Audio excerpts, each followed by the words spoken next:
Hey guys, tonight we will delve into one of the most tragic and gruesome deaths in European royal history. Imagine this.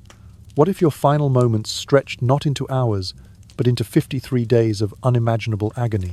What if you, the most powerful monarch in the world, were forced to watch your own flesh decompose, being consumed by maggots even while fully conscious, as courtiers whispered prayers outside your chamber? This is not a medieval legend. This is the documented truth of the death of Philip II of Spain, a man who once commanded an empire so vast that the sun never set on it.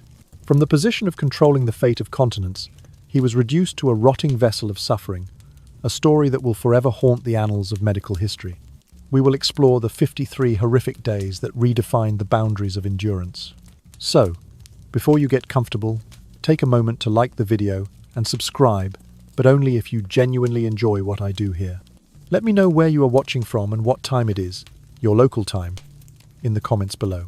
Now, dim the lights, maybe turn on a fan for that soft background hum, and let's ease into tonight's journey together. If there is one death before which history itself must bow, it is that of Philip II, the king who once held in his hands an empire upon which the sun never set. In the year 1598, at the age of 71, he entered the final 53 days of his life, a horrifying, very real ordeal, recorded in painstaking detail by European chroniclers. During that time, the king's body slowly decomposed while his mind remained painfully alert, and the palace of El Escorial, his pride, the monument of both power and faith, became a prison of decay. The first hint was a faint odour drifting through the cold stone corridors, which the servants assumed came from a dead mouse trapped in the walls. But soon the stench spread through every chamber, seeping into velvet draperies and even the sacred relics. It was not the smell of an ordinary corpse. It was the smell of a living body rotting from within.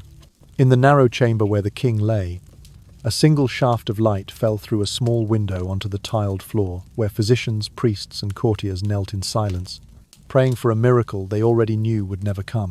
Philip had once been hailed as the defender of the Catholic faith, ruler of Spain, Portugal, the Netherlands, Naples, Milan, and the far-flung dominions of the Americas and Asia. He was the sovereign of an empire where the sun never set, the man who commanded fleets to cross oceans and made all of Europe tremble when he faced Queen Elizabeth of England in the War of 1588. Yet that same power, the power that could redraw the map of the world, could not save his own flesh. This story does not begin with death, but with the slow collapse of the body. Each passing day, pain from gout-stricken legs left him nearly unable to move. The hands that had signed thousands of decrees now trembled, swollen and inflamed. He no longer had the strength to climb the small altar in his private chamber, where he had prayed daily for decades. When the fever struck, it seemed at first to be a simple summer chill, but no one could have imagined that it was the first signal of the 53 most dreadful days in royal history. El Escorial, which Philip had built as a temple of God on earth, now became a torture chamber of the very faith he worshipped. Silver crucifixes hung on the walls. Golden chalices glimmered beside Latin scriptures he had long memorized. Yet amid the stifling odor of necrosis, even the priests trembled as they prayed.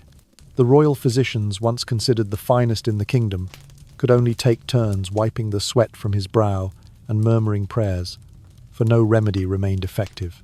They tried everything 16th century medicine could offer: herbal draughts, burning candles of incense, wax poultices, even cauterizing the wounds with red-hot metal to halt the decay. But the king's body continued to erupt with boils, swelling and oozing pus, as though it had turned against its master. Outside the sick room, courtiers moved in silence, every footstep echoing like an omen. None dared to speak loudly. None dared to weep. In that thick, oppressive air, everyone felt something beyond human comprehension was unfolding. Each muscle, each bone, each vessel within the king seemed to rebel, rising against the man who had once commanded an empire that spanned the world. In one corner, an hourglass flowed quietly, marking each grain of time across 53 endless days. And amid the faint groans of the monarch, between the scent of incense and the stench of rotting flesh, history bore witness to one of humanity's starkest moments, where absolute power bowed before the truth of mortality, where a mighty sovereign was forced to watch his own body disintegrate, slowly, hour by hour, minute by minute. From this moment, the 53-day journey of Philip II began a journey of helplessness, of faith pushed to its breaking point, and of a death that refused to arrive until the soul itself surrendered beside the ruined body. Philip II was born in the year 1527, the only legitimate son of Charles V, the Holy Roman Emperor, and Isabella of Portugal. From the very beginning, his destiny was bound to empire. By the age of 30, he ruled a realm so vast that no sunset ever fell upon all of it at once. A dominion that stretched across Europe, the Americas, the Philippines, and Italy, united under his name and his seal. He was, in every sense, a monarch forged by order and faith. Raised within the shadow of both the church and the crown, Philip believed that discipline was divine. He lived not as a man of pleasure, but as a clerk of God's will, a ruler who viewed administration as a form of prayer. His desk, not his throne, was his true altar. From dawn until deep into the night, he labored alone in his private chambers, reading and signing document after document, his hand stiff with exhaustion. It is said that he personally reviewed thousands of papers each day, refusing to delegate authority even in the smallest affairs. He trusted few and loved fewer still. This obsession with control came at a cost. He slept rarely, ate irregularly, and denied himself the softness of leisure. He prayed for hours on stone floors, knelt until his knees bruised, and spent long nights awake under the flickering light of candles that never seemed to go out. The body that once commanded armies and built cathedrals began to crumble under the quiet weight of this unyielding devotion. By the time he reached his 7th decade, his flesh had become the prison of his spirit, the result of decades of prayer, fasting, and sleepless labor. The physicians of his court had long warned him.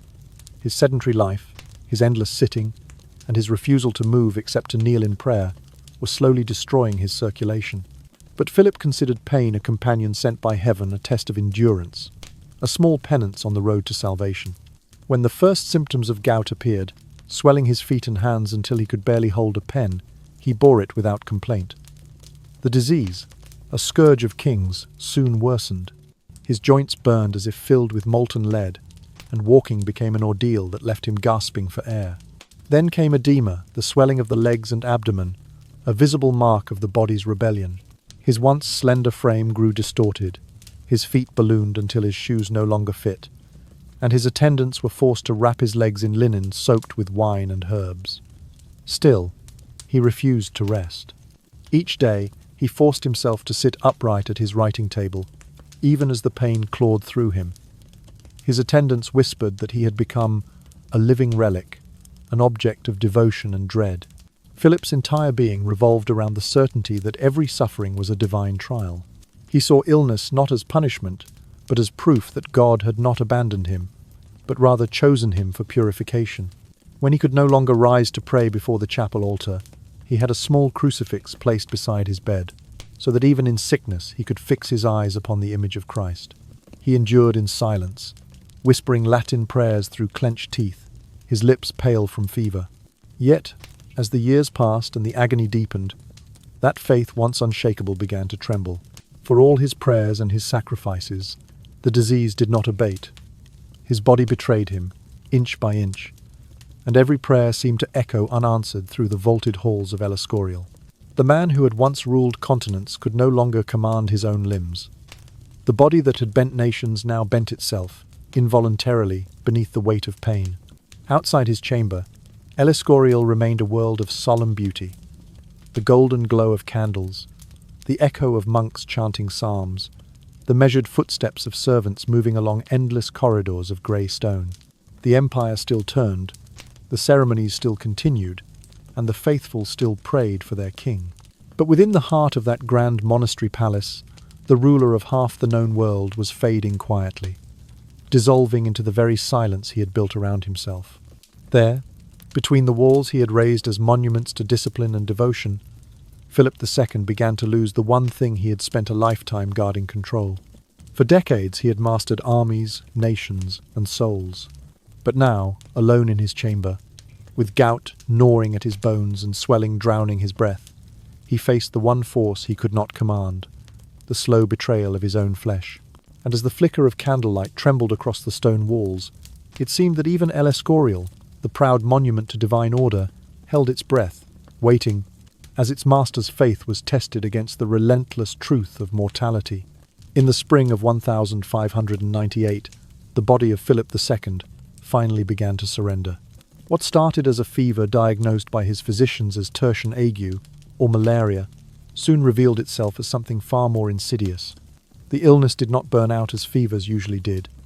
Instead, it settled into his flesh, spreading quietly, corrupting slowly. His once upright frame became swollen and heavy, his breathing shallow and labored. Within weeks, his legs and abdomen puffed grotesquely with dropsy, what modern medicine would call edema, the accumulation of fluid that marked a heart and kidneys near collapse. He could no longer walk. The pain in his gout-ridden joints made even the smallest movement unbearable. Confined to his bed, Philip's body pressed against the same spots, hour after hour, day after day. The skin, deprived of blood, began to redden and crack. Then came the blisters, small at first, then larger, until the surface burst and left behind raw, glistening wounds that refused to heal. The physicians of the time had no understanding of infection, no concept of bacteria. They called these lesions bed ulcers, believing them to be a natural consequence of long illness. But they did not realize they were watching the king's body begin to decompose while he still breathed. The ulcers deepened. What had been no more than sores turned into gaping craters of infected flesh, from which seeped a thin, foul-smelling liquid. Servants changed the linens constantly, but the odor could not be masked by incense or herbs. The air of the royal chamber thickened with a sweetness that clung to everything, the unmistakable scent of living rot. Desperate to halt the decay, the court physicians turned to every remedy known in the 16th century. They bled him with leeches, hoping to draw out corrupt humours. They prepared infusions of rosemary, sage, and myrrh. They burned incense of sandalwood and amber to purify the air. They whispered prayers and anointed his skin with holy oils. But there were no antibiotics, no understanding of sanitation, and no way to fight the invisible armies multiplying beneath his skin.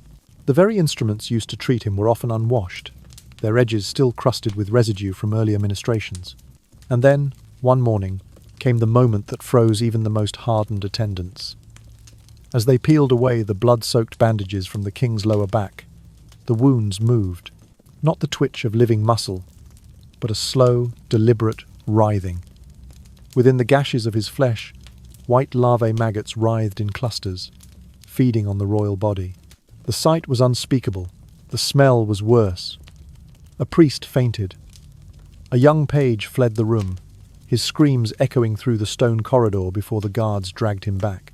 Yet Philip himself, delirious though he was, understood what had happened. The most powerful man in Christendom, the self-proclaimed instrument of God's will, had become food for the lowest of his creations. The worms that burrowed through the soil now burrowed through the body of a king. It was not only a medical calamity, it was a spiritual collapse. In the collective mind of the court, it was as though the divine order had inverted the sacred flesh of God's anointed, devoured by creatures of filth. No one dared speak of it aloud. The physicians ordered the doors sealed, and incense burned day and night to disguise the stench. The attendants washed their hands in wine and vinegar, muttering prayers for forgiveness as they worked. Still, every dawn brought more worms. The doctors, in their desperation, applied salves made of pitch and mercury to kill the infestation. The larvae died, but the flesh burned, and from the wounds that scabbed, new ones opened elsewhere. The palace of El Escorial, once a beacon of faith and majesty, was now a place of dread. The courtiers avoided the upper wing where the king lay. Even the monks whispered of curses and divine punishment. But within those walls, duty held them prisoner. The royal physicians continued to dress the wounds. The confessors continued to read psalms. They all knew they were losing him not to a swift death, but to something far slower, more monstrous. Day after day, they watched the ruler of Europe being eaten alive. The body that had worn silk and gold now glistened with pus. The man who had commanded oceans now struggled for breath within a few square feet of bed linen. Yet even as his body decayed, his consciousness remained clear enough to feel the torment.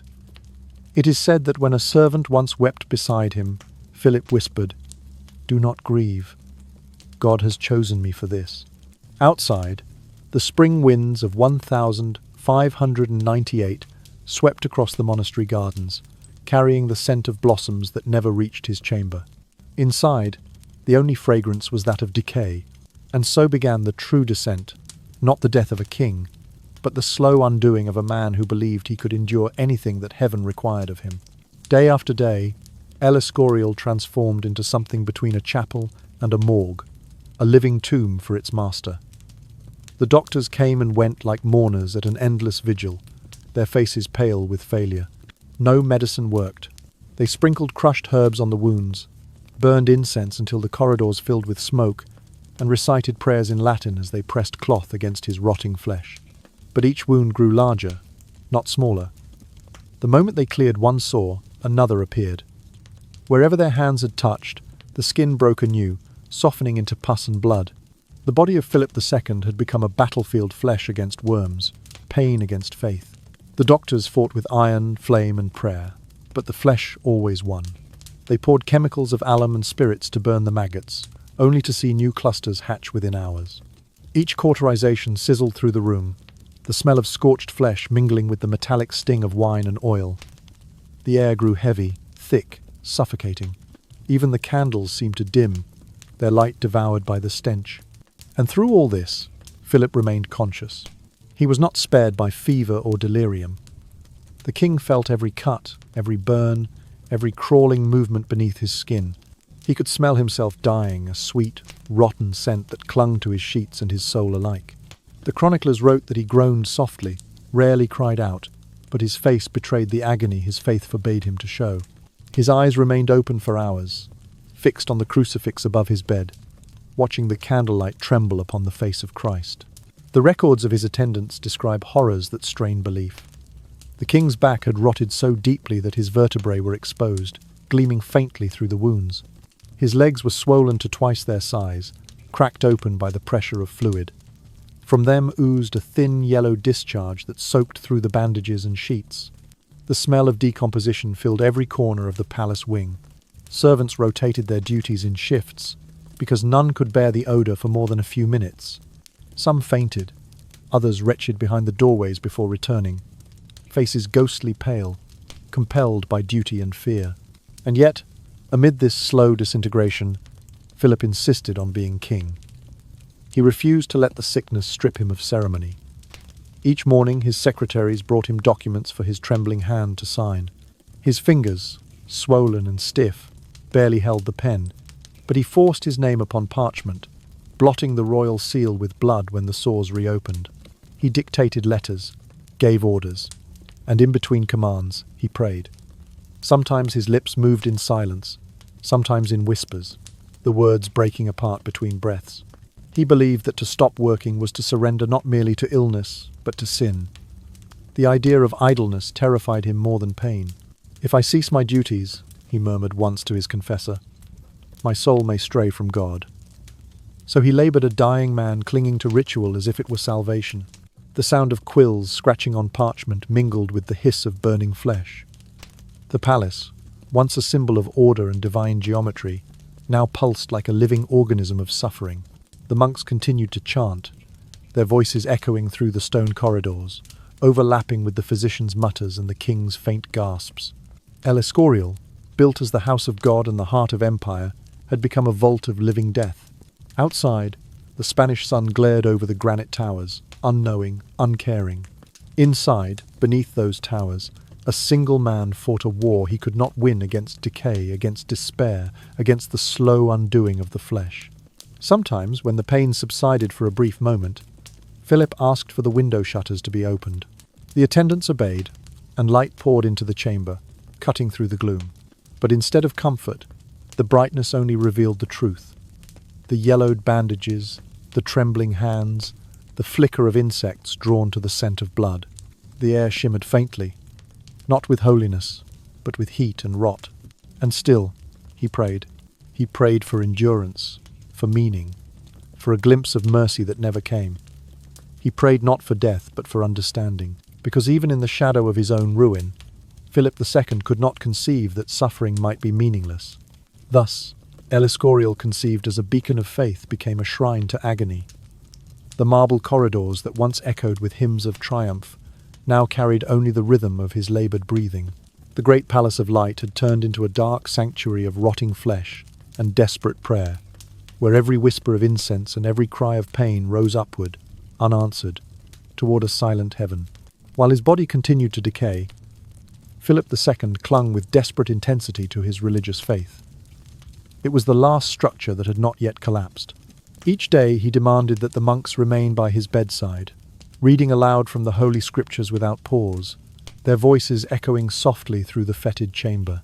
He asked for holy relics, fragments of bone from saints, pieces of cloth said to have touched Christ, and a splinter of the true cross itself to be brought before him, believing they might carry the mercy of God into his rotting flesh. The priests whispered to him, "Your Majesty is being tested as Christ was tested," and he believed them. To Philip, every pang of pain, every hour of fever was a divine trial, a purification of the soul through suffering. He imagined himself as a vessel being purged of sin by fire. Yet even faith, however absolute, has its moments of fracture. When the fever rose and delirium set in, his prayers turned to cries. In the stillness of midnight, between psalms and the buzzing of flies, Philip sometimes wept and whispered, "My God, why do you still keep me alive?" The words dissolved into the heavy air, unanswered. The priests told him that despair was a sin, that questioning God's will was to defy the very faith that had sustained him.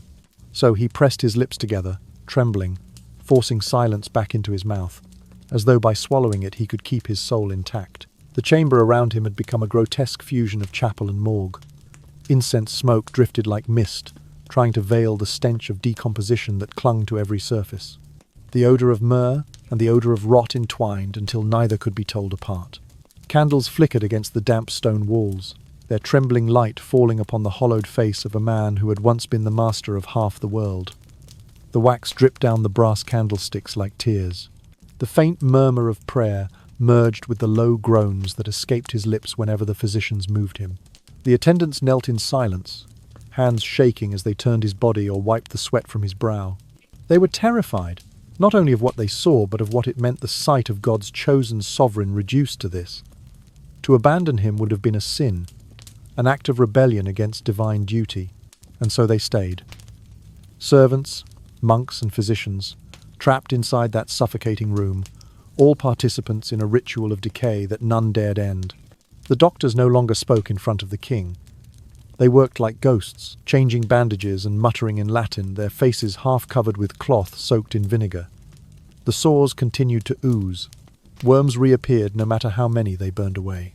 The king's breath rattled with every exhale, shallow and uneven, yet somehow persistent, as though his soul refused to release a body already half gone. And still he prayed. His trembling hands reached for the relics laid upon his chest. The cold metal of a crucifix, the rough edge of a saint's bone. When his fingers slipped, the priests replaced them, whispering absolution, as if proximity to holiness might ease his torment. But faith had become both his comfort and his cage. It demanded endurance, forbade surrender, and turned his agony into worship. Every moment within that chamber felt suspended outside of time. The chant of monks blurred into the buzzing of flies. The scent of incense merged with that of open wounds. Light and darkness alternated with the rhythm of a dying man's breath. The line between sanctity and horror dissolved completely.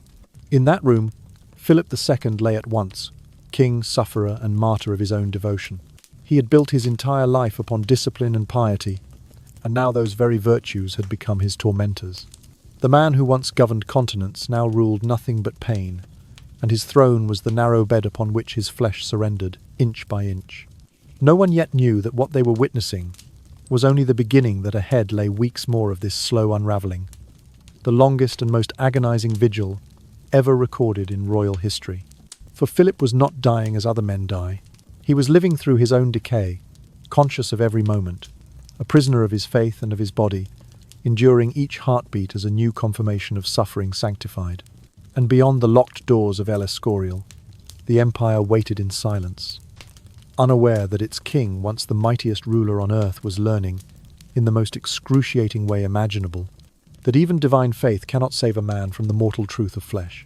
News of the king's condition began to seep from his bedchamber into the echoing corridors of El Escorial, then outward to Madrid, and finally across the courts of Europe. Each messenger carried the same refrain: "The king is dying. He will not survive the week. He continues to suffer." The letters repeated this dirge for days, then weeks. Diplomats in France, England, and the Italian states read them with a morbid mixture of awe and dread. A man in such agony, they said, should have died long ago. Yet Philip II remained alive, trapped inside a body that was both living and dead, suspended between two worlds. By now the royal chamber had become a place few could bear to enter. The attendants who nursed him worked in shifts that lasted no more than a few minutes at a time.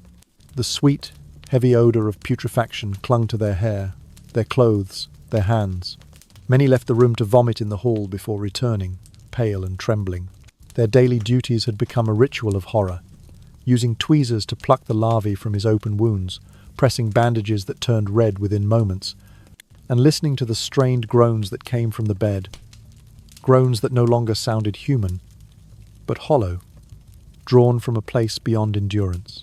What had once been the service of a king had turned into a ceremony of suffering, repeated endlessly without hope or progress. The servants prayed not only for their master's release but for their own. Some begged to be transferred, others confessed nightmares of worms and rotting flesh that haunted their sleep. The palace, with its long stone corridors and marble chapels, had begun to resemble a tomb in waiting. At last, the family was summoned. The visits were carefully arranged, short, and heavily managed. The Prince of Asturias, the future Philip III, entered the chamber with the solemnity of one approaching a holy relic. But the sight before him shattered the image of kingship he had known. The father who had ruled him with cold authority, whose word had once shaken continents, now lay motionless, eyes sunken deep into shadow, lips cracked, breath rasping shallowly through the decay. The prince bowed, unable to speak, while the physicians stood silent, their faces turned downward. The king's daughters also came, but their visits were brief, veiled by ritual and restraint.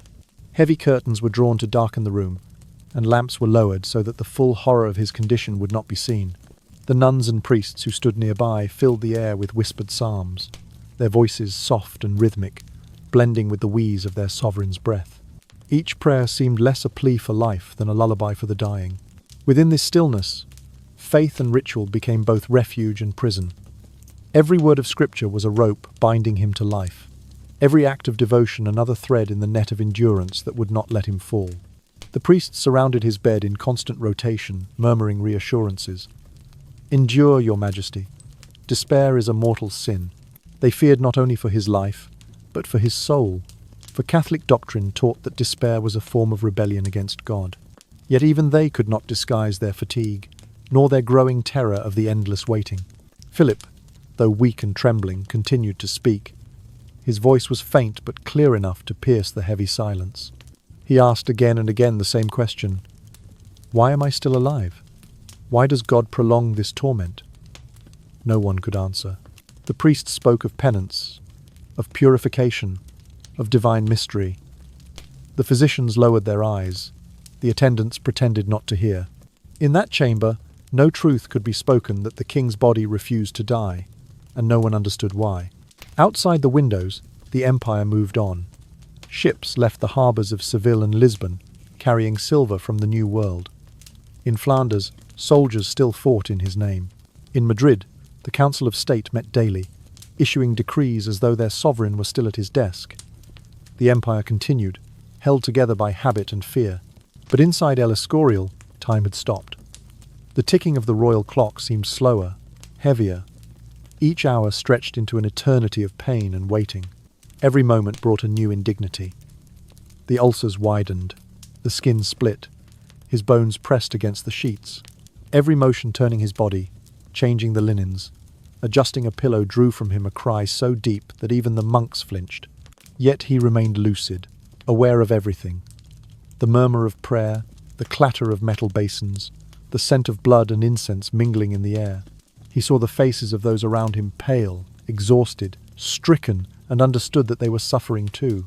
And still, the king endured. His heart, stubborn and strong, beat on when it should have stopped. The man who had ruled through discipline and iron will now seem sustained by the same force that had once built his empire, a refusal to yield, even when surrender would have been mercy. In the end, all that remained to him was awareness, the sound of his own breathing, the smell of his own corruption, and the unceasing murmur of prayers that rose and fell like the tide. The absolute power that had once bent nations was now only memory. Before him lay nothing but the rhythm of decay, breath and rot, faith and futility echoing through the dim chamber, where the greatest king of his age waited, conscious, imprisoned inside the ruins of his own body. From the beginning of August until the middle of September, 1598, the suffering of Philip II reached its most unbearable peak. His back, once broad and strong, had become a single massive ulcer, an open wound so deep that witnesses claimed they could see the faint glimmer of vertebrae beneath the decaying flesh. The stench of rot clung to the very walls of El Escorial, seeping into the wood and the velvet curtains, a constant reminder that the king of the mightiest empire on earth was decomposing while still alive. The swelling in his legs had grown monstrous. The skin shone tight and glassy, stretched by the accumulation of fluid beneath. Then it split first in small cracks, then in deep fissures that oozed ceaselessly. The physicians, following the crude logic of 16th century medicine, decided to relieve the poisoned humours by cutting his legs open to let the fluid escape. But the cuts, far from healing, became new nests for maggots, new doors through which death crept closer. Turning him to relieve pressure was impossible. He could not lie on his back, the wound there was too raw, too vast. He could not rest on his side without reopening the sores. Every pillow, every folded cloth became soaked with pus and blood. The attendants tried every combination of supports, cushions, rolls of linen, even soft straw, but nothing brought comfort. Each attempt to move him triggered a strangled cry, half human, half animal, that echoed through the chamber like a slow tolling bell. The noise of his agony became the soundscape of the palace, a rhythm of muffled screams, whispered prayers, and the endless rustle of changing bandages. They tried leeches again. They tried caustic chemicals that burned the flesh, leaving blackened scars where living tissue had once been. They applied herbal poultices that offered momentary relief before the wounds reopened. Flies swarmed the air despite constant incense. The attendants fanned them away in vain. Every desperate act of healing only added new pain, new burns, new openings for infection. And through it all, Philip's mind remained clear. That was the cruelest miracle of all. He could still think, still speak, still rule.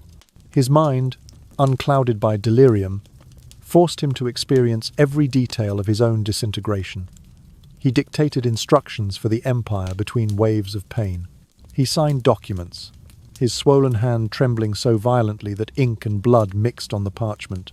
He summoned his secretaries and advisers to his bedside, his words calm and deliberate, even as he gasped for air between sentences. To the courtiers who saw him, it seemed both divine and terrifying, as though his intellect refused to yield even while his body had already become a corpse. The very lucidity that had defined his rule now condemned him to witness, in excruciating awareness, the slow undoing of his flesh. Religious ritual intensified as his condition worsened. From across Spain and beyond, holy relics arrived daily. Fragments of saints' bones, bits of cloth said to have touched the Virgin Mary, and tiny pieces of wood believed to come from the true cross. They were pressed to his cracked forehead, laid beside his bed, suspended above him as if to anchor his soul to heaven. Priests read psalms around the clock, their low voices merging with the sighs of the dying king. Some relics were placed directly upon his body, their cool metal resting against skin so thin and dry that it tore at their touch. Even as the fever consumed him, Philip managed to complete his earthly duties. He dictated the final provisions of his will, giving exact instructions for his funeral rites, for the masses to be sung for his soul, and for the disposition of his personal effects. He named his heir formally, rehearsing words of farewell that his son, Philip III, would later hear through a haze of tears and incense. To those who watched, it seemed clear that the end was imminent. But still, the king did not die. By mid-September, large portions of his flesh had turned completely necrotic, grey and leathery, lifeless to the touch. The physicians had stopped trying to remove the maggots, recognizing the futility. Their focus shifted to easing the pain, or at least appearing to. They prepared weak opiates and herbal sedatives, but nothing dulled the agony for long. The king's appetite was gone. He could no longer swallow even broth. Whatever entered his mouth came back up within minutes. His face had hollowed into a masked skin stretched over bone, eyes sunken deep into their sockets, mouth dry and cracked. Yet his abdomen and legs remained grotesquely swollen, distorting his silhouette into something almost unrecognizable. The contrast between the skeletal upper body and the bloated lower half gave him the appearance of two men joined into one, a corpse and a drowning victim. The foreign ambassadors stationed in Spain sent dispatches that read like confessions of disbelief. "The king should have died many weeks ago," wrote one. "He remains conscious and even speaks clearly. It is as if his body refuses to obey the natural order."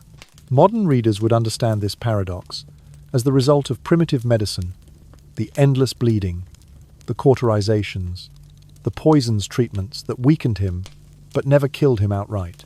But in 1598, it seemed a miracle or a curse. The priests called it divine endurance. The doctors called it mystery. And so, the longest death in royal history stretched onward. The empire held its breath while its king, lucid yet decaying, continued to exist in the narrow space between life and death, a soul trapped within a body that would not release him, a monarch reduced to awareness alone, watching himself rot hour by hour beneath the silent, merciless gaze of God. In the latter half of September of 1598, the Spanish court lived in a suspended state, a monarchy without a functioning king, an heir who could not yet ascend. The empire, vast and restless, continued on paper, but its heart had nearly stopped beating within the stone walls of El Escorial. On the 10th of September, after 50 days of suffering that defied belief, Philip II received the sacrament of extreme unction, the anointing of the sick, in a solemn ceremony attended by the highest clergy and members of the royal household. The ritual was meant to mark the threshold between life and eternity. Holy oil was touched to his forehead and his chest. The priests whispered absolution and sang the Te Deum, their voices trembling as they filled the darkened room. In every age, that sacrament was understood as a prelude to death, an act performed when the soul was ready to depart and the body's struggle was ending. But Philip did not die. Hours passed, then days. The candles burned low and were replaced, the incense renewed, the prayers repeated endlessly. The king lingered, breathing shallowly but steadily, his pulse weak, yet stubborn. It became a theological puzzle that unsettled the entire clergy of Spain. Could the sacrament be repeated? Was it possible that God himself had withheld mercy, extending the agony to test the monarch's faith? Some whispered that the king's extraordinary suffering was divine punishment, others that it was divine proof, a sign that even the most exalted of men must be purified through torment before entering heaven. No answer brought comfort. By now, even the attendants had ceased to hope for release. Every sound in the chamber was the sound of endurance, the rasp of cloth being changed, the clink of a silver bowl, the drone of a monk's voice reading from the Book of Psalms. Every hour seemed identical to the one before it, and each carried with it the same question: how much longer could the human body persist when everything inside it had already failed? Finally, on the 13th of September, after 53 days of ceaseless agony, the long vigil ended. At approximately dawn, the witnesses said, "The king exhaled softly, not with a gasp or struggle, but with the sigh of one who had simply let go." No final words were recorded. No great gesture marked the moment. His body, exhausted beyond measure, simply released its hold on life. The prayers that had for weeks pleaded for mercy turned now into songs of thanksgiving, for his release was at last complete. Outside the chamber, the machinery of empire resumed at once. Couriers galloped toward Madrid to announce the death to the Prince of Asturias, soon to be Philip III. Messengers rode through the night toward Rome, Paris, and London. The Council of State convened to begin the transition of power, while in the halls of El Escorial, servants prepared for the royal funeral. Yet amid the precision of protocol, one problem loomed above all others: the king's body itself. It was, quite literally, beyond human handling. The flesh was too decayed, too fragile, too infested to permit the usual rites. In the weeks before his death, infection had spread through every limb, and the corruption continued even after breath had ceased. When the embalmers approached the corpse, the stench forced them back. Worms still writhed in the open sores. The skin tore at the slightest touch. The traditional preparation of royal remains, washing, perfuming, dressing in silk and gold, was impossible. The embalmers worked in silence, limiting their contact to what necessity required. They rinsed the body as best they could, dabbing holy water over wounds that no longer bled. Priests stood by, whispering blessings, while the air filled with the sharp scent of myrrh, vinegar, and camphor. Instead of the meticulous embalming reserved for kings, the corpse was wrapped in layer after layer of linen, soaked in aromatic oils and preservatives, more to suppress the smell than to preserve the remains. As soon as the final layer was wound, the heavy coffin was closed and sealed immediately, far faster than custom allowed. There would be no public viewing, no lying in state. The people would not see their king's face one last time. The funeral procession that followed, though stately and solemn, carried within its grandeur the quiet horror of what lay inside the sealed casket. Everyone present knew the truth. The king's body was too far gone for the world to witness. In the chapel of El Escorial, the great monastery palace he had built as both his residence and his monument, the coffin was placed beneath the main altar, exactly below the small window through which he had once watched Mass during his final days. The priests intoned the miserere, their voices rising through the vaulted ceiling, while the courtiers knelt in rows, faces hidden behind handkerchiefs, scented with rose oil. There, in the dim light of candles and incense smoke, Philip II of Spain, the man who had ruled an empire that spanned oceans, the man who had believed himself the hand of God on earth, was lowered into his tomb. The marble lid closed with a hollow echo that rolled through the chamber like the ending of a hymn. Outside, the autumn air of 1598 carried the scent of rain over the hills of Castile. Inside, the stone of the royal pantheon was cold, silent, and absolute. No inscription spoke of the torment that had preceded this peace. No monument could describe the horror of that summer and autumn. The tomb stood serene, dignified, a monument to power eternal. But beneath the stone, the memory of 53 days of suffering lingered, unseen, like the echo of a prayer that had been answered too late. The death of Philip II left behind one of the most thoroughly documented medical records of the 16th century. Monks, physicians, and courtiers all kept careful notes. Their writings, preserved in multiple archives, overlap and confirm one another, forming a remarkably consistent account of his long decline. What emerges from these records is not only a royal tragedy, but a case study, a grim anatomy of endurance that modern medicine can even now interpret with chilling clarity. Seen through the lens of contemporary science, Philip's final illness appears as a perfect storm of interacting conditions. At its core lay type 2 diabetes mellitus, though the disease had not yet been identified in his time. The symptoms fit with precision: chronic thirst, slow wound healing, persistent infection, and eventual organ failure. Diabetes quietly sabotaged the king's ability to recover. Every incision, every blister became a portal for infection. His blood, thick with sugar, nourished the very bacteria that consumed his body. Layered upon this was gout, the hereditary curse of European nobility, which inflamed his joints and trapped him in immobility. The gout, in turn, led to circulatory damage, worsening the vascular disease already evident in his swollen legs and discolored feet.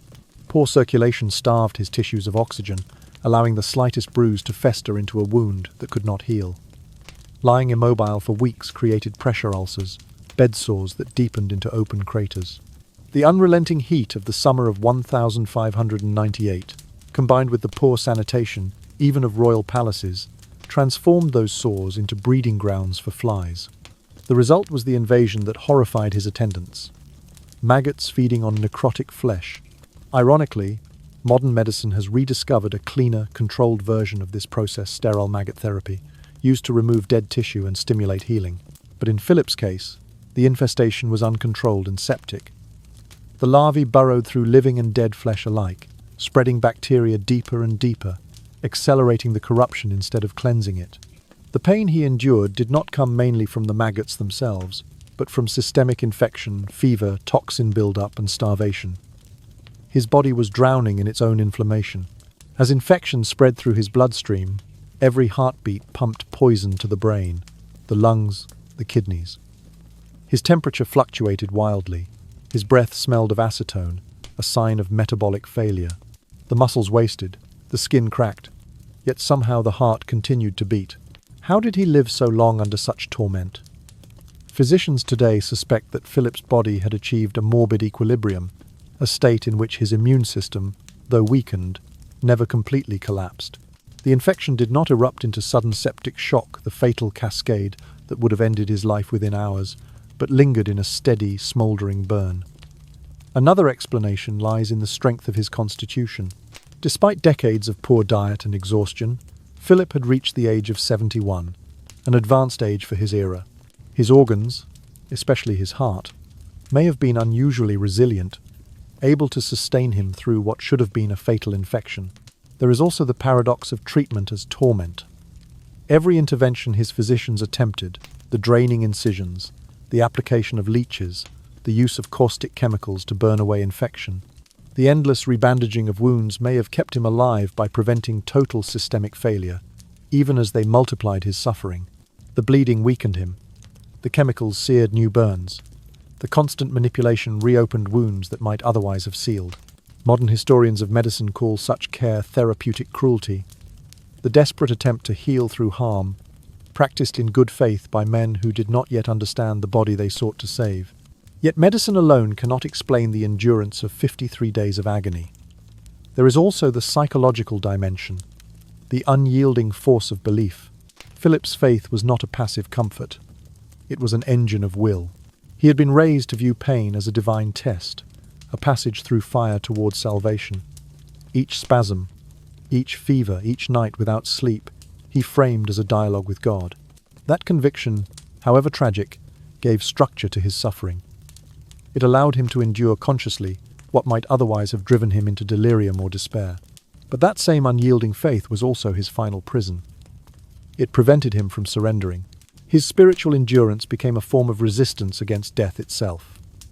Modern psychology would recognize this as a paradox of resilience. The same mental fortitude that sustains life also prolongs suffering. Philip did not drift into merciful unconsciousness. He refused to let go of his identity as king, and in doing so, kept his mind awake even when the body begged for silence. To the very end, he clung to ceremony. He signed decrees, gave instructions, prayed aloud, recited Latin psalms, all acts of control, fragments of a kingship now reduced to ritual gestures. These actions, small as they were, kept his consciousness tethered to the world. In modern terms, he maintained the executive function of rule, not as a political act, but as an existential one. And so, the mind of Philip II became the last fortress to fall. His heart beat on, because his will commanded it to. His brain refused to dim until the body itself could no longer sustain it. In the strange balance between biology and belief, medicine and faith, pain and power, he lingered a man who turned discipline into destiny, whose refusal to yield became the mechanism of his own prolonged death. When he finally exhaled that last faint breath on the 13th of September, it was not the victory of death over life, but the surrender of will over endurance, the quiet collapse of a king who had fought even the inevitable with the same relentless devotion he once ruled the world. After the coffin lid was sealed, the Spanish court stepped quietly into a new era. Philip III ascended the throne, but he would never escape the memory of what he had witnessed his father, once the most powerful ruler in Europe, reduced to whispering prayers for death. That image lingered over the new reign like a shadow, a reminder that even kings must beg for release, and that no empire can shield its master from the decay of flesh. Philip II's death marked more than the end of a dynasty. It signaled the collapse of the sacred illusion of power. For centuries, monarchs had ruled under the doctrine of divine right, believed to be chosen by God and thus beyond the reach of ordinary suffering. But in the summer and autumn of 1598, that belief cracked. The story spread quickly from Madrid to Flanders, from Lisbon to Rome, of the king who had been eaten by worms while still alive. It became a legend, whispered in marketplaces and monasteries alike, told not with malice, but with awe and dread. Among the common people, it was seen as a warning. Nobody, however royal, escapes corruption. In churches, priests invoked it in sermons about humility. To them, Philip's agony was a form of divine purgation, a punishment meant to cleanse the sins of a ruler who had waged holy wars, burned heretics, and governed through fear. To philosophers, it became a metaphor, a parable of decaying authority, proof that all earthly power eventually collapses under the weight of its own mortality. The mighty Spanish Empire, which had once claimed to be eternal, suddenly seemed fragile, haunted by the image of its monarch's disintegration. Yet beyond theology and politics, something more profound remained: the stark image of human endurance. Stripped of crown, of ceremony, of divine titles, Philip II had become only a man, a fragile being wrapped in ruined flesh, clinging to faith as his final possession. His torment transcended history, becoming a meditation on what it means to suffer consciously, to remain awake through one's own undoing. Within the granite silence of El Escorial, that transformation became eternal. The king who had built the palace to be both a monastery and a monument was now entombed within it. The corridors he once paced in authority now echoed only with prayers and footsteps of monks. His marble sarcophagus lay beneath the altar, perfectly aligned with the window of his final chamber, the same window through which he had watched Mass during his long dying days. There, stone met silence, and silence became memory. Visitors who came in the years that followed often wrote of the same sensation. The marble, they said, was cold enough to hold the breath of pain. The chapel air, though perfumed with incense, seemed to carry the echo of suffering too vast to fade. Some called it superstition, others called it reverence, but all agreed that within those walls, the air itself seemed to whisper of endurance of the king who had prayed through 53 nights of decay, and of a God who had remained silent through them all. For the clergy, Philip's death continued to serve as a spiritual emblem. Monastic chroniclers described his suffering as a mirror of Christ's passion, a soul purified by agony before reaching divine peace. They recorded every sign of patience, every whispered prayer, as evidence of sanctity. But among the scholars and courtiers who had watched him die, there was a different lesson: that power, no matter how absolute, ends in the same frailty as all mortal lives. The empire he had built from devotion and iron discipline would endure, but never again with the same conviction in divine favor. The El Escorial monastery, once built to embody perfect order, now bore the weight of paradox, the home of faith that had also witnessed its own failure to console. The monks still prayed in shifts, their chants rising over the stone floors where the king had once suffered. The same window that had framed the altar now framed his tomb. The same sun that had once glinted on his crown now fell across cold marble, indifferent, eternal. Those who visited in later centuries wrote that the place seemed untouched by time. The marble corridors shimmered with pale light. The great bronze doors whispered faintly when opened. But the room where the king had died, small, narrow, lined with grey stone, retained a presence that words could not describe. Pilgrims called it the room where God was silent for 53 days. Oh, in that silence lies the true legacy of Philip II. Not conquest, nor empire, nor faith triumphant, but the stillness that follows when all illusions of power dissolve. Beneath the carved stone of his tomb, amid the cold order of the palace he built, lies the most human truth of all: that every crown, every body, and every prayer must, in the end, yield to the same quiet, the same dust, the same infinite sleep. Looking back across the centuries, the death of Philip II belongs not only to the history of Spain, but to the shared record of humanity. It stands as a stark testament to the ultimate boundary of human power. Here was a man who once commanded the might of 5 continents, who ruled over realms so vast that he was called the monarch of the world. Yet in the end, he was conquered not by war or rebellion, but by his own failing body. The diaries of his physicians, the letters of foreign ambassadors, and the testimonies of his servants survive as precious fragments of that long agony. Together they reveal, with almost clinical precision, the truth of medicine before knowledge, an age when prayer replaced science, and healing was often no more than the prolongation of suffering. Each remedy applied to Philip's wounds, the leeches, the cauterizing irons, the incisions meant to drain the humours, only deepened his torment. In their hands, faith and ignorance became twin instruments of cruelty. Yet even through that cruelty, a strange illumination emerged. The physicians who documented his decline were not only trying to save their sovereign, they were also unknowingly recording the death of an era. Their meticulous notes, measurements of swelling, temperature, odor, and pain became a bridge between superstition and science. When later generations of scholars studied these documents, they recognized in them the first outlines of modern pathology, the beginning of a new understanding of how disease destroys the body from within. In this sense, Philip II died twice, once in flesh, and once in the ancient belief that man could overcome nature through faith alone.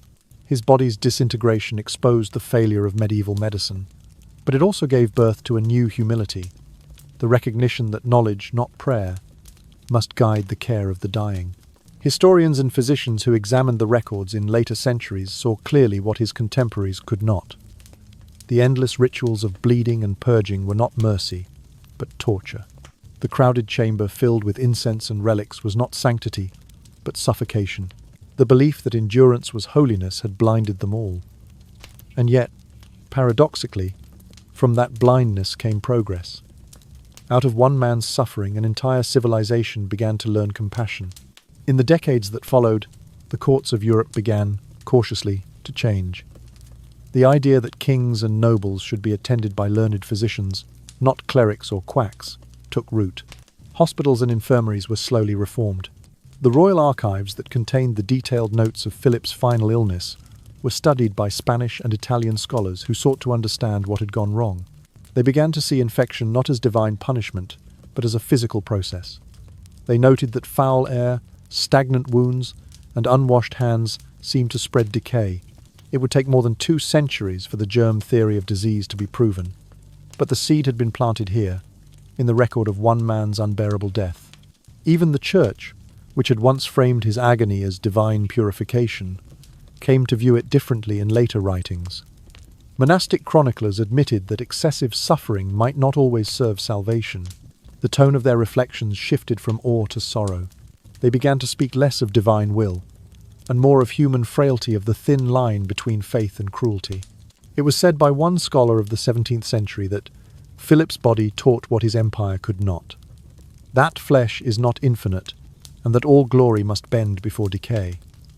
That single insight, born from rot, from fever, from a monarch's final screams, helped to humanize the practice of medicine.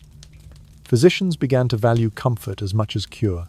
The notion of merciful care, what we would now call palliative treatment, first appeared in medical writings less than a generation later. Thus, in a grim and paradoxical way, Philip II's pain became a form of instruction. The physicians who watched him die learned to look closer, to question tradition, to doubt the dogma that suffering was holy. Their notes became the foundation for later medical ethics, the understanding that to prolong life without hope is to commit violence in the name of virtue.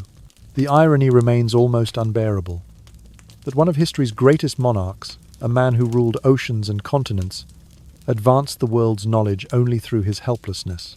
His body, stripped of majesty, became a textbook for the living. His death transformed horror into understanding. And so, long after the empire he built began to fade, one truth endured, that from the ruin of power came the birth of compassion. Philip's agony, recorded with trembling pens and tear-stained prayers, became a warning carved into the heart of medicine itself. That in the end, no authority, neither crown nor creed, can command the body to heal, nor dictate the terms by which life must yield to death. It is a cruel paradox, and yet it is real.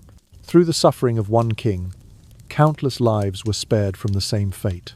From the silence of El Escorial, humanity took a single, painful step forward, learning at last that mercy begins where power ends. Centuries have passed, and yet the story of Philip II's 53 days of agony still has the power to make anyone who hears it fall silent to shudder first, then reflect. His death remains one of history's most haunting mirrors, forcing each generation to confront the same question that still eludes an answer. Where is the limit of saving a life? For 53 days, every act meant to preserve him only deepened his torment. His doctors believed they were fighting death, but they were only prolonging suffering. They had no tools but faith, no weapons but pain. Their world had not yet imagined anesthesia, antibiotics, or mercy as a form of healing. Today, in an age of morphine drips, sterile wards and palliative care, we can keep alive the body that would once have perished. A man like Philip could, in theory, be saved. And yet, despite the centuries of progress, his story still echoes in modern hospitals. Machines breathe for the dying, chemicals fight infections, tubes and wires hold life in suspension, and still many die as he did in isolation, in pain and in fear, only now not in a palace, but in the cold fluorescence of a medical ward. The question that his death first whispered through the halls of El Escorial continues to trouble us. What does it mean to save, and when does saving become cruelty? Modern medicine has conquered nearly every barrier that stood before Philip's physicians. Infection, pain, dehydration, fever, yet it has not conquered the oldest question of all, when to let go. Historians of ethics often return to that long summer of 1598 as a threshold moment, a symbolic birth of medical conscience. For though Philip's doctors lacked science, they possessed a terrible kind of devotion, the belief that endurance itself was holy. Their failure taught the generations after them that medicine's highest goal is not to defeat death at any cost, but to preserve the dignity of the dying. From that lesson emerged the modern ideal of compassionate care, of easing suffering when cure is no longer possible. And perhaps that is the hidden paradox of his death, that an ordeal so brutal, so inhumane, gave birth to humanity itself. The horror of those 53 days forced later physicians to see that the body is not merely a vessel to be repaired, but a person to be honored, that pain is not a test of faith, but a signal for mercy. Even now, the El Escorial monastery stands unchanged. The same cold stone, the same echoing corridors, the same window through which the dying king once watched the light fade.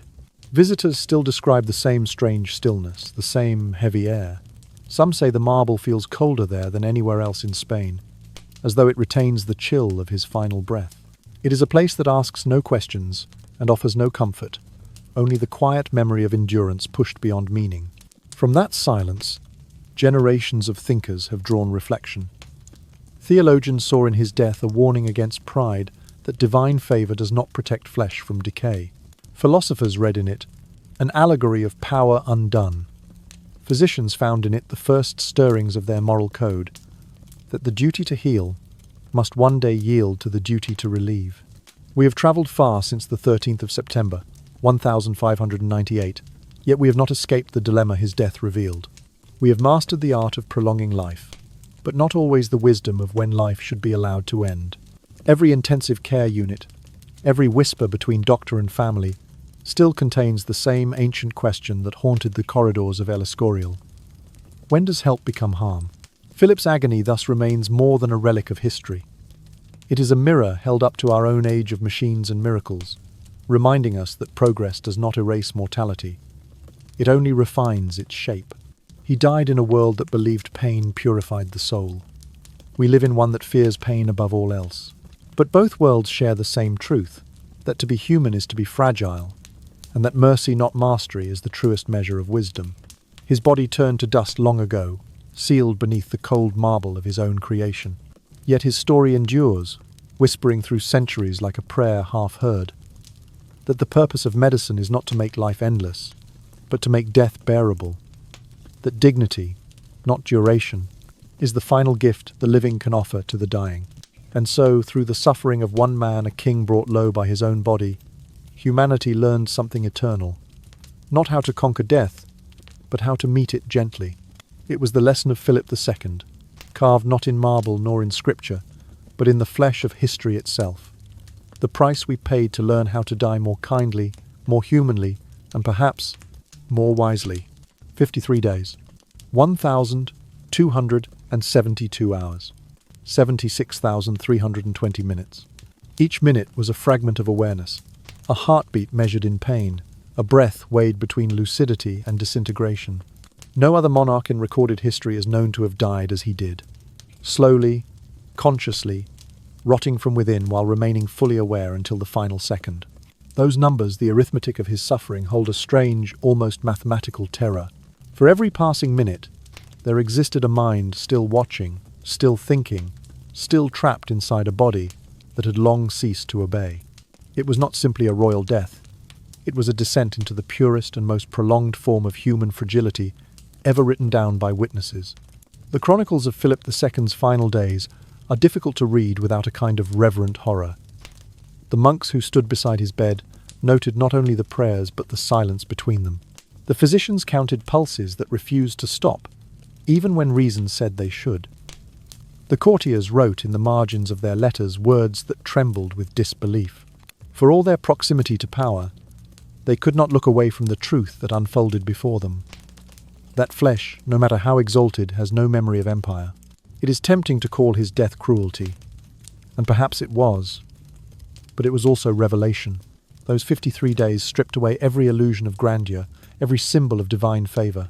What remained was a single truth, laid bare in the flickering candlelight of El Escorial, that a king's body rots no differently than a beggar's, that royal veins bleed the same color, that even in the shadow of crowns, mortality reigns supreme. He had once commanded fleets that stretched from the Atlantic to the Pacific, armies that marched across Europe, Africa, and the Americas. He had signed treaties that shaped continents, decrees that burned heretics, and edicts that decided the fate of nations. Yet in his final weeks, all of that collapsed into the rhythm of breath labored, shallow, irregular, the sound of a man no longer ruling anything, not even his own heartbeat. The enormity of his reign makes his end even more haunting. For if the man who ruled the empire on which the sun never set could fall into such decay, what hope did ordinary mortals have? His story lingers precisely because it denies comfort. It does not allow the living to imagine dignity without decay, nor faith without fear. It reminds us that power is temporary, but vulnerability is eternal. The witnesses understood this in their own way. Some wrote that his agony was divine punishment, others that it was divine testing. But beyond theology, what they truly saw was the collapse of the idea that power grants protection.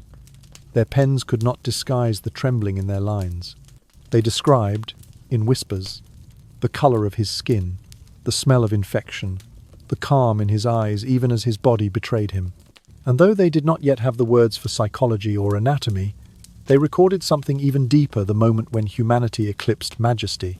In that sense, Philip's suffering became universal. It was no longer only about a king or a century, but about all of us, about the fragile architecture of flesh, the fleeting spark of awareness, and the quiet terror of endurance. He was both singular and symbolic.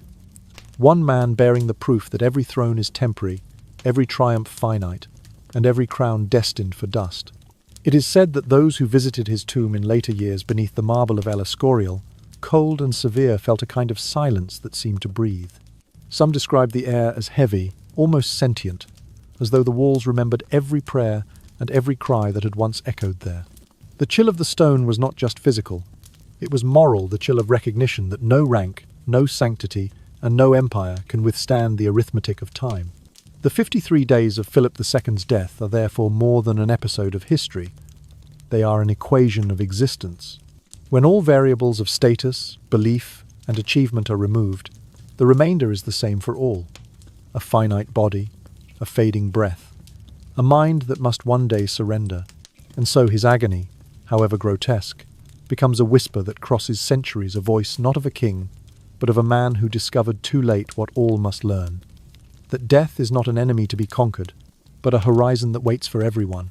In the stillness of that realization, the power of his story lies not in its horror, but in its honesty.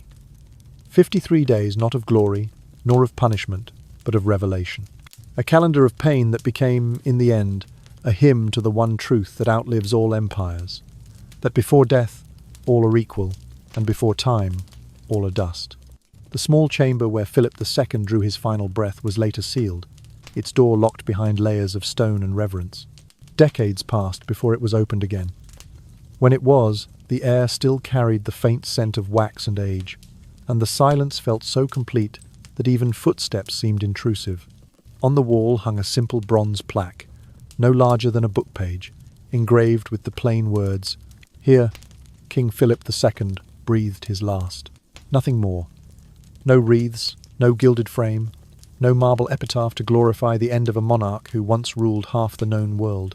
There was no need, no language could contain the 53 days of torment that had unfolded within those walls.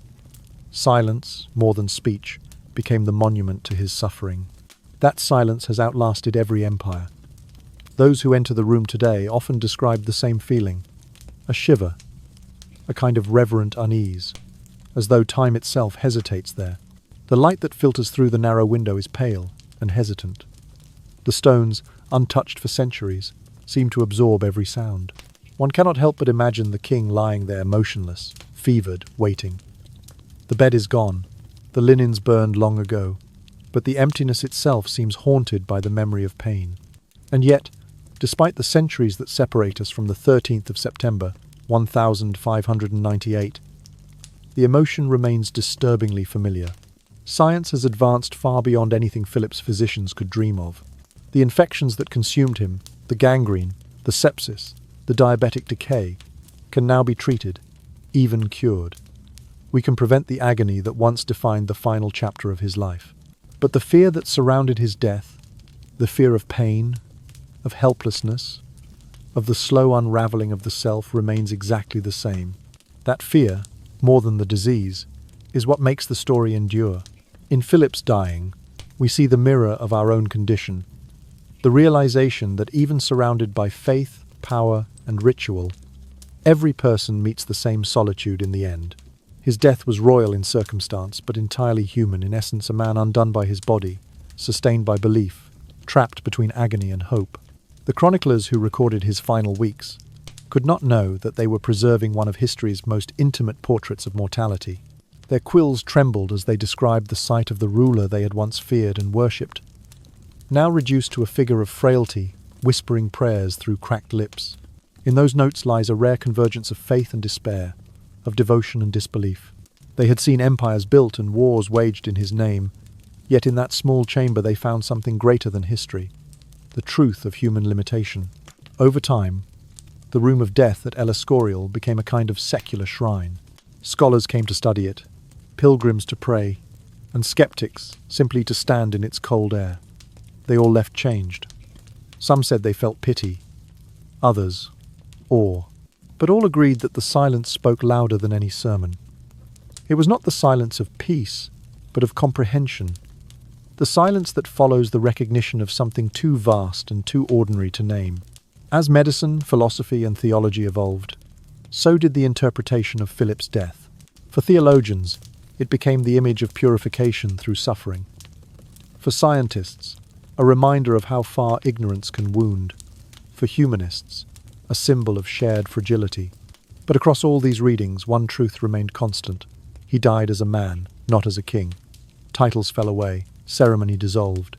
What survived was the raw, universal shape of mortality, the struggle to hold on, the surrender to what cannot be resisted, and the hope, however faint, that pain might have meaning.